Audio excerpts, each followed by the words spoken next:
കേറി പോടി.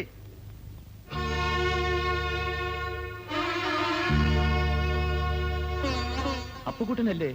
ഓ തന്നെ. കുറെ കാലമായി ഞാനിത് സഹിക്കുന്നു. ഇനി എന്നെ കൊണ്ടിത് പറ്റില്ല. ഞാൻ പോവുക. എന്താ ചേച്ചി? എവിടെ? എല്ലാം അവള് തന്നെ പറയും. രാധാമണി, ഞാൻ പോകുന്നു. അപ്പുകുട്ടൻ ദേഷ്യപ്പെട്ടു പോവുകയാണോ? അല്ല, എനിക്ക് പരമ സന്തോഷ. ഒരു തെറ്റ് ഞാൻ ചെയ്തു. നിങ്ങളുടെ മോളെ ഞാൻ കെട്ടി. ഒരു കൊച്ചുവായി.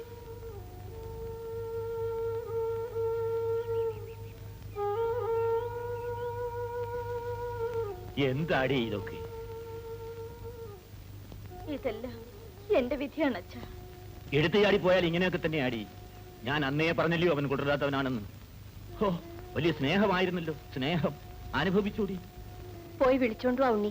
വേണ്ട, കുറച്ച് കഴിയുമ്പോ താനേ വരും.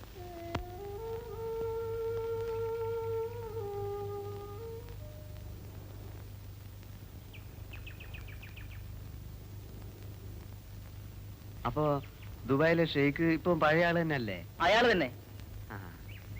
അവിടുന്ന് അയാൾ ആളുകളൊക്കെ പറഞ്ഞു വിടുകയെന്ന് കേട്ടല്ലോ. അത് സ്പോൺസർഷിപ്പ് ഇല്ലാത്തവരല്ലേ? അത് ശരി. ആ സാധനം നിങ്ങൾക്ക് ഉണ്ടോ? പിന്നെ അതിലവിടെ നിൽക്കാൻ പറ്റില്ല. അപ്പേട്ടിന് എന്ത് ആവശ്യം ഉണ്ടെങ്കിലും എന്നോട് ചോദിച്ചാൽ മതി. കാര്യം സാധിച്ചു കിട്ടിയാ ഞാൻ എന്തും ചെയ്യും. അത് പിന്നെ എനിക്ക് അറിഞ്ഞൂടെ. നന്ദിനിയുടെ ജോലിക്കാരി എന്തായി? മുഖസ്തുതി പറയാണെന്ന് വിചാരിക്കരുത്. നന്ദിനി സാറിനെ പറ്റി എപ്പോഴും ചോദിക്കും.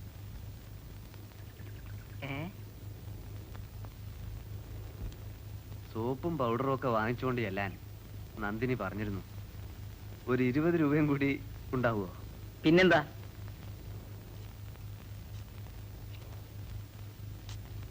ഉപകാരം. എന്നാ പിന്നെ കട അടക്കുന്നതിന് മുമ്പ് ഞാനങ്ങ് നടക്കാം.